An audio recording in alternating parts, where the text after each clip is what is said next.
Right, welcome back. Part 11 already. Let's go. Right, speed of drive in. Let's get this front brake fitted. I already looked at the front brake and it's not too bad, so we're just going to fit the front brake and I'll probably just touch it up while it's in place. We've got a new lever to go on. Let's fit it, see how it is. Maybe give it a bleed as well, actually. See what it's like inside. I haven't opened it, so I don't know what it's like inside. The fluid's nice and clean in there, so that's a good sign. Hopefully it's all good in there. And I noticed it's got new brake pads in as well. Hopefully they weren't done by the same guy who did the last ones, who didn't do the job properly. I wasn't 100% happy with the other hose. It's the routing on it's a bit weird actually, but I think I've got that right now. But it seemed a little tiny bit too short. This one's like half an inch longer. It gives it a bit more free play in it. Plus it's an old braided steel one. I've taken off something. I think it might have been off the guzzi, maybe when I delinked it. I'm not sure actually where it's come from, but I think it's the first time in like 35 years of riding bikes where I've actually reused a brake hose. I've been saving brake hoses. You save these things for years. Never ever used them, and I considered tossing them away, thinking I'll never reuse brake lines. And actually, this is quite a good condition one, and it fits quite nicely. So there you go.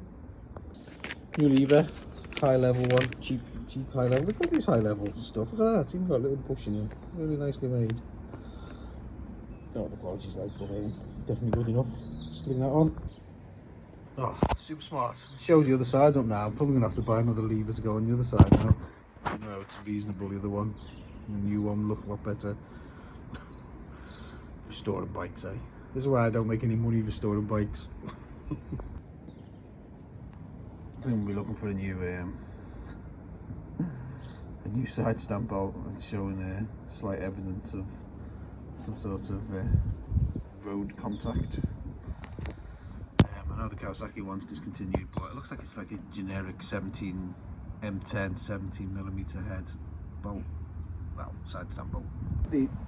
Okay, so these two hose clips here, which is one that's been dripping as well. Hopefully it's just the clip not working properly and I haven't got a hole in the radiator. Touch wood. I've been annoying me for ages, so I've just replaced them. They're just old FZ ones, but they're decent quality clips, so hopefully they'll work okay. There's a new rubber washer on there.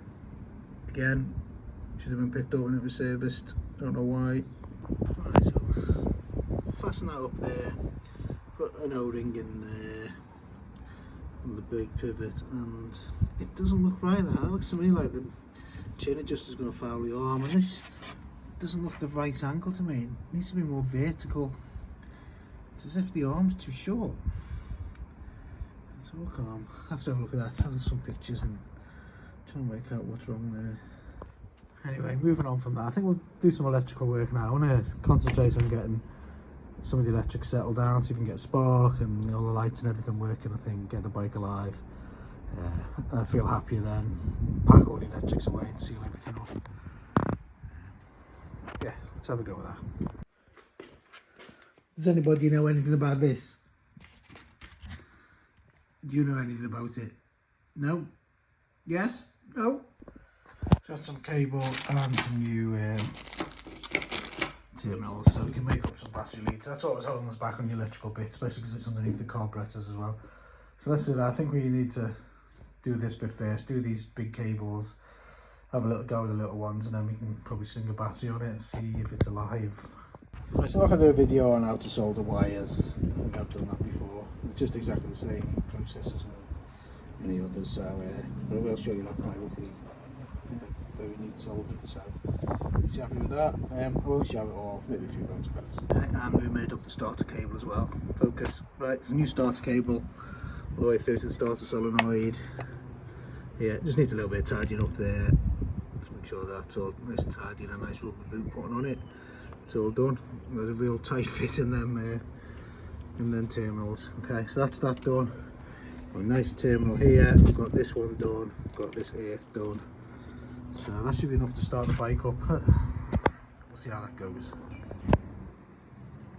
Right, moment of truth. Let's have a look at this electrics. It's just slung the battery on. That's the one out of the FZ actually. So it's a good powerful battery there, and it just fits in the compartment quite nicely. So I think that's what we need to go for, one of those. Right, let's try it. It's all connected up, all it's all done here. The neutral light and the oil light's not connected up. We'll just AF them just to test them out. Okay, so let's give it a whirl. Alright, looks like temperature gauge is working. Right, let's try neutral light. Let's just AF that now. Yes. Yes. Oil warning. Right, and that's working as well. Superb. Right, ignition on. Okay, let's try side light. Yeah. Oh, lovely. And is that? We haven't got the rear light connected, but I'm assuming that's going to work. Yeah, and that's working as well. Let me sort that out, by the way. Right, headlight. Yes.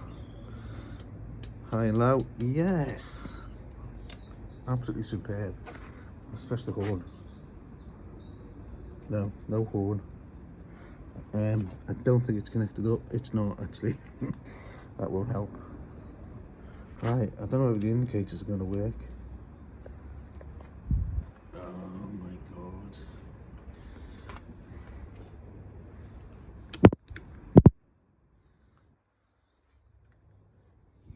It's alive.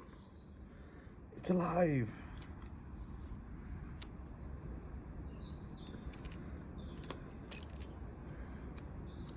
High beam light works.